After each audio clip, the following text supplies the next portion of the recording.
Latinoamérica, un muchacho, Boris, llega a la presidencia, radical, y ahora es más moderado, que tú lo ves y dices, wow. Mira, yo creo que el ejemplo... Y lo de México, una mujer llega, no solo gana, tiene una ventaja hasta casi 60 puntos. Sí, 30 llegó a los puntos de diferencia. 60. La dobló prácticamente. Sí, lo dobló. Y tiene que ver con que por primera vez en estos lados hay un presidente que termina su mandato con cierto aprecio. Bueno, lo que pasó con Boric, yo creo que todos los que somos el movimiento estudiantil vemos algo que es admirable. Como Boric fue uno de los que encabezó las protestas contra Piñera, el primer periodo de Piñera, y hay imágenes y todo, Boric encabezando las protestas, y después Boric, unos años después, Piñera entregándole la banda presidencial a Boric, que te habla de la democracia chilena. Y también ahorita ves lo que está pasando en México, uno de los países más machistas, uno de los países con un porcentaje de feminicidio más altos. Ves que tiene a una presidenta mujer, Claudia, que gana con un porcentaje gigantesco, dobla a lo que fue la alianza del PRI y del PAN, que son los partidos tradicionales en México, y que realmente Claudia gana porque de alguna otra manera su partido, Morena, y Manuel López Obrador tenía un porcentaje de aceptación gigante, que tampoco es usual que un presidente, primero Manuel López Obrador no buscó la reelección, algo teniendo ese porcentaje tan alto no lo buscó, y segundo, potenció a una mujer, potenció su generación de relevo y deja con un alto porcentaje a Claudia, que gana con el 60%. Yo creo que Venezuela sí está preparado para tener a jóvenes y a mujeres en espacios de poder, sí lo creo. Ahorita, a pesar de que ya tenemos las candidaturas para el 28 de julio, yo soy los que cree de que en el 2025 va a venir un proceso también electoral, un proceso de regionales, concejalías, diputaciones. Yo creo que ese espacio tiene que, a juro, darse en, digamos que esos curules o esos espacios de poder, a juro, los partidos tienen que considerarlo y tienen que dárselo a jóvenes, porque ya basta de que las mismas élites políticas sean las que conduzcan los partidos políticos. Nosotros como jóvenes que nos quedamos en Venezuela y que estamos luchando por de alguna manera cambiar la forma de hacer política, tenemos que tener como ejemplo qué no hacer. Y la realidad es que se han cometido errores del lado del Ejecutivo, del lado del oficialismo, y también se han cometido errores del lado de la oposición. Y hemos aprendido de los dos lados qué cosas no hacer y qué errores no cometer. Y entonces los jóvenes que de alguna otra manera hemos dado la cara, hemos estado adelante de los procesos, nos ha costado tanto estar en espacio de poder. Yo creo que el año que viene, cuando venga ese proceso electoral, es indispensable que los partidos políticos le den espacios de poder a los jóvenes, le den espacios de poder a las mujeres y le den espacios de poder a esa nueva generación que quiere espacios de poder para legislar de manera distinta y quiere también darle la cara al venezolano a decirle: aquí hay una nueva generación de políticos que va a hacer las cosas distintas y que realmente va a tener la oportunidad de cambiar esos errores que han cometido de los dos lados. Ajá. Fíjate, la generación 2007 casi todos terminaron diputados. Sí. Y en la autopista competían con los escuditos a ver quién era más valiente. Pero como eso no logró su objetivo, más bien trágica la situación que ocurrió ahí, dolorosa, pues, bueno, la mayoría hoy están, fíjate, en posiciones de desventaja en la política. Yo he conocido todos los presidentes de federación, desde Pastor, Alexis Ortiz, que ustedes no sabrán quiénes son, hasta nuestros días. Los conozco a ustedes. Y a mí me llamaba la atención de todos ellos, el que más me ha llamado la atención, de todos los que he conocido es Requesén. Okay. La hermana de Requesén decía: mi hermano va a ser presidente.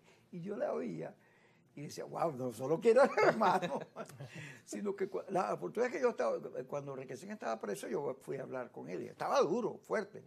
Pero cuando salió lo vi y tenía un proceso de maduración de, caramba, tú sabes que en Venezuela se dice que para ser presidente hay que estar preso, haber estado preso. Yo creo que ahí hay un proceso de formación, o sea, el joven tiene el ímpetu, ¿no? El deseo, la energía, no se para, no está pendiente de la plata, cree, pero su personalidad todavía no está construida, no tiene experiencia, no cae fácil en trampas, lo abruma la maldad, o sea, la maldad que en la política hay más malos que buenos.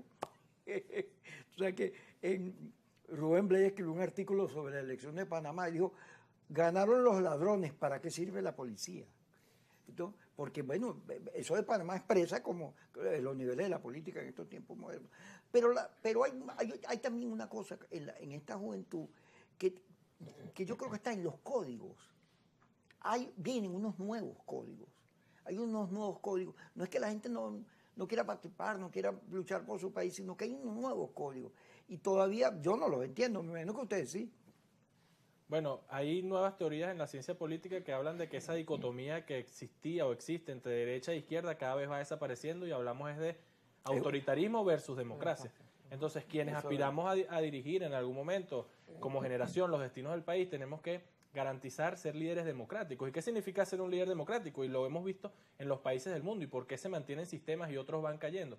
Porque son líderes democráticos que no es ser moderado, porque a veces la gente cree que ser moderado es ser complaciente, ser colaborador con la otra parte. No, uno siempre tiene que tener su postura, mantener sus posiciones. Sin embargo, ser un líder democrático no es sencillamente imponer tu idea, sino escuchar a la de los demás. Y creo que eso es a lo que debe dirigirse el mundo de la política en el mundo y en Venezuela. Y en un país que vivimos durante mucho tiempo una polarización muy complicada. Aquí, Kiko, la persona que tenía un familiar de otra postura en su familia o en su seno, lamentablemente se separaba, se dejaba hablar. Y eso no lo podemos volver a vivir en Venezuela. Y yo creo que la sociedad venezolana, a pesar de esa apatía de la que hemos venido conversando, sí ha logrado tomar conciencia de que la política es una parte importante de la vida, pero que eso no tiene que dirigir la vida, las relaciones personales, el trabajo, sino que cada vez tomamos conciencia de la importancia de la política para regir los destinos de nuestra vida, y por eso creo que la gente está apática, porque de repente no hay líderes que inspiren a las personas a creer en la política, y ese es el reto que tenemos nosotros. Pero le he dicho una clave, el 82% en las encuestas quiere cambio en paz.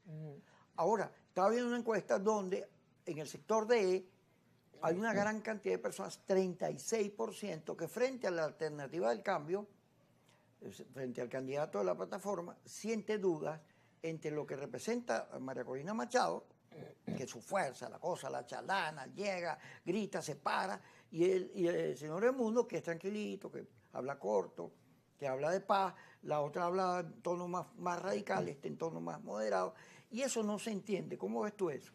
Mira, la realidad es que yo creo que en Venezuela, en el ámbito político, falta tolerancia y coherencia. Cuando hablo de tolerancia y coherencia es que tenemos que tener coherencia en el que lo que opina el sector, digamos que la clase media baja, no es lo mismo que va a opinar la clase media alta o la clase media. ¿Por qué? Porque es distintos medios a los que le llega a la población. Es decir, hay un sector que ve la televisión porque no tiene las redes sociales, hay un sector que ve las redes sociales porque no le para la televisión nacional, hay un sector que se la pasa trabajando las 24 horas del día, hay un sector que tiene tiempo para ver noticias. Es decir, en Venezuela hay varias Venezuelas y hay que ver de qué manera somos tolerantes con eso y podemos hacer política.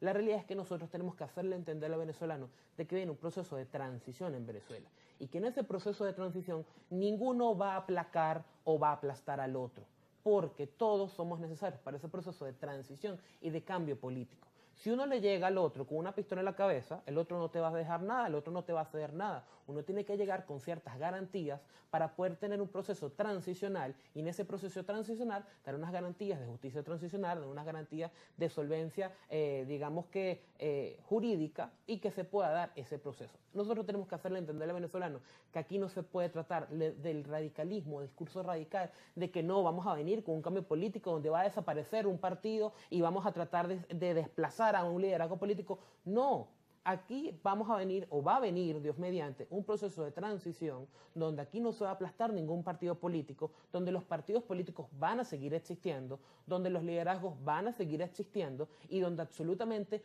todos vamos a ser necesarios para esa transición política. Y eso hay que hacérselo entender al venezolano. Marlon, sobre el mismo tema, ¿qué opinas? Bueno, bien lo comentaba Jesús, Venezuela está constituida porque a veces el líder político le dice, bueno, le hablo a los venezolanos, y le habla solamente un sector. Entonces yo creo que el líder que necesita Venezuela, o la líder que necesita Venezuela, tiene que ser capaz de poder hablarle y entender la realidad de cada sector. Quédate ahí, ya vamos a regresar porque ya me hace señas Yesenia, fíjate cómo nace, así que...